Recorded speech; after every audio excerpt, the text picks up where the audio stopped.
LWO1 WeatherNet. Liftoff conditions looking pretty good. ESTS is ready for launch. Ignition. Liftoff. Falcon 9 has cleared the tower.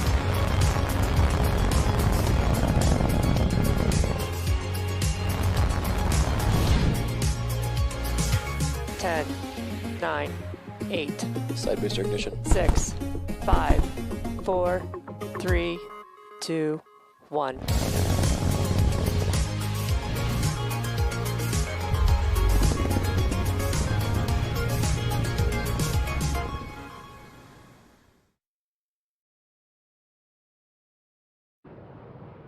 Ten, 9, 8, 7, 6, 5, 4, 3, 2, 1, 0. Ignition.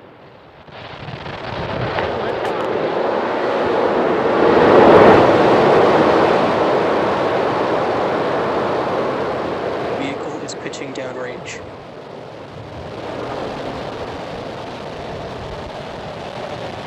Stage 1 chamber pressure is nominal.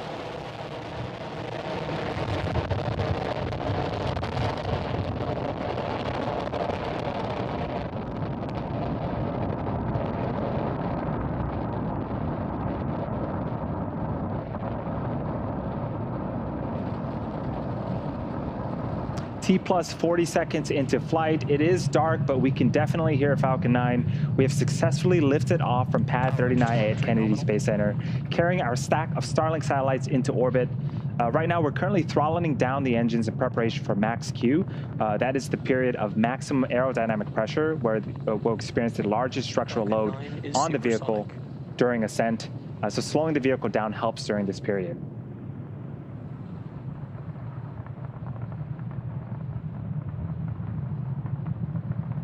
Max Q.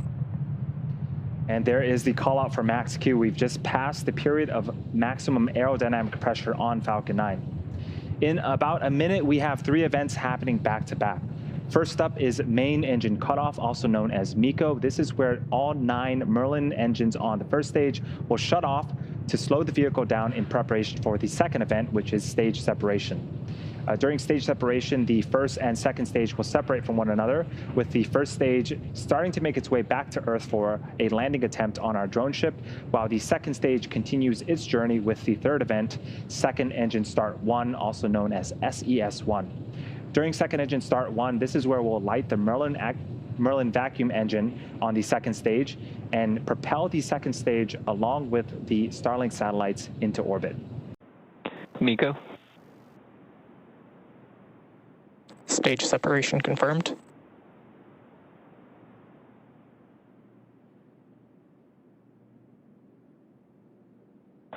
INVAC ignition. And you saw the visuals on screen. The first stage separated from the second stage, making its way back to Earth. And we have a beautiful startup of the Merlin vacuum engine on the second stage. Coming up in a few seconds here is fairing deploy.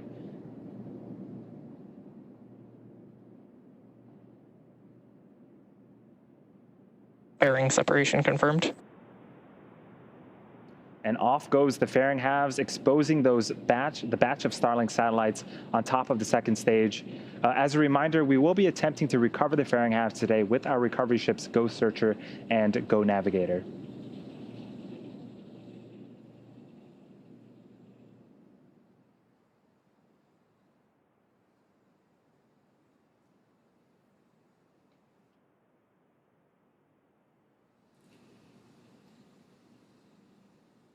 Now, after that beautiful launch that we just barely couldn't see, Stage 2 heads towards its targeted drop-off orbit.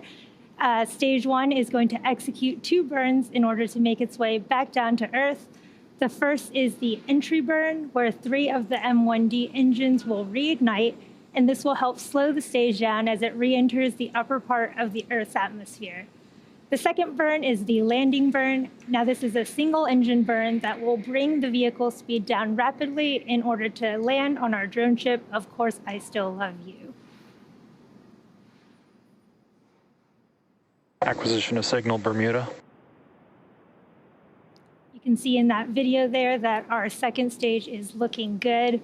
Its nozzle is glowing from that burn that it's currently in.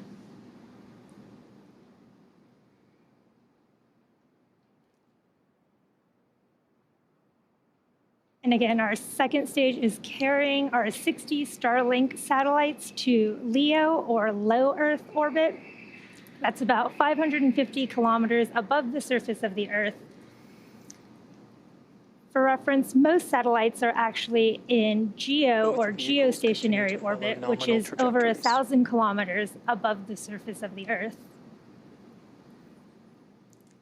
And the reason that we have our Starlink satellites in this lower orbit is that it reduces the round-trip time that it takes for data to travel between the user and the satellite, reducing what is known as latency and improving performance in activities like video calls and online games.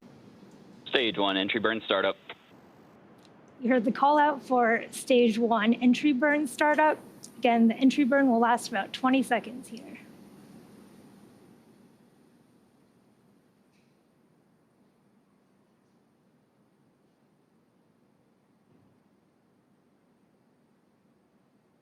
Stage 1, entry burn shutdown.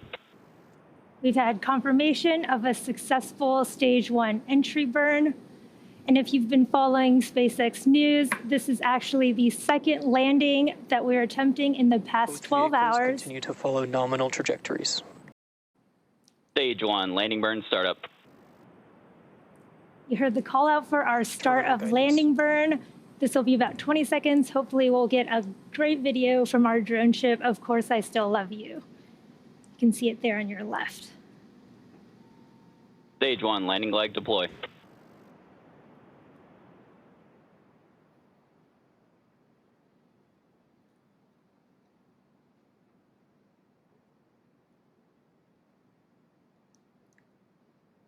Stage 2 FTS is safed. Looks like we've briefly lost the video. Hopefully we can get a confirmation here soon about whether or not the first stage has successfully landed. Meanwhile, second stage is still looking good. We did just have confirmation of our successful stage 1 landing. This will mark our 75th successful recovery of an orbital class rocket, the 8th recovery of this particular booster, and our second landing in the past 12 hours. Again, this is the second time that we've recovered a booster for the 8th time. And in just a few seconds here, you're going to hear the call out for, well, we just had a call out for SECO 1, in fact, for our second stage, and a confirmation for a good orbit. And now that stage 2 is going to coast in this orbit for the next 35 minutes or so. And while that happens, we'll take a look at this animation showcasing where we are in the coast phase, and we'll see you back here at T plus 45 minutes for a second stage relight.